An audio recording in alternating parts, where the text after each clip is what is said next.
Americans are continuing to see gains under President Trump, including strengthening international relations. One American's Stephanie Myers explains how the president continues to bolster relations between the U.S. and one of its strongest allies, Israel. The U.S. was the first country to recognize Israel as a state when it was founded in 1948. While ties have remained strong between the two countries for decades, many blame the Obama administration for souring relations. This was especially the case toward the end of Obama's presidency, when the U.S. abstained from a UN resolution that demanded an end to Israeli settlements. With America's abstention, it allowed the vote to pass, with Israeli Prime Minister Benjamin Netanyahu heavily criticizing America's move. All American presidents after Jimmy Carter kept the U.S. commitment not to impose sanctions for a final agreement on Israel in the UN Security Council. Yesterday, in contrast to that commitment, including an explicit commitment by Obama himself in 2011, the Obama administration carried out a shameful anti-Israel ambush at the UN.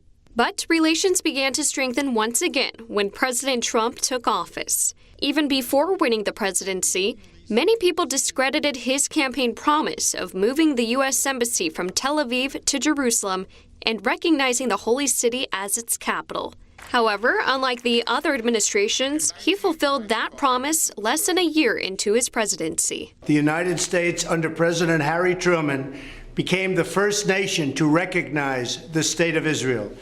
Today, we officially opened the United States Embassy in Jerusalem. Congratulations. It's been a long time coming. The action ultimately led the trend for other nations to consider following suit, with Guatemala already following in President Trump's footsteps, opening its embassy in Jerusalem as well. President Trump took another bold move when he announced in May that the U.S. would be withdrawing from the Iranian nuclear deal. As we exit the Iran deal, we will be working with our allies to find a real, comprehensive, and lasting solution to the Iranian nuclear threat. The announcement was applauded by many here in the U.S. and abroad, including Netanyahu. Even before President Trump made these changes, Netanyahu ensured the public bilateral ties will strengthen under the Trump administration. I've known the president and I've known his family and his team for a long time.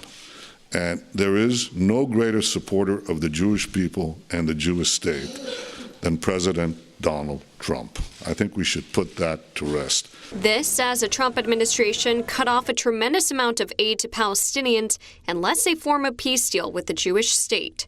Based on what he's achieved so far, President Trump says he's confident Israelis and Palestinians will reach a peace deal under his administration.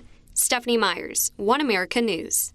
Want to see more videos like this? Click on the link below and subscribe to One America News on YouTube. And call your cable provider and kindly demand that One America News is added to your lineup. Call and subscribe today.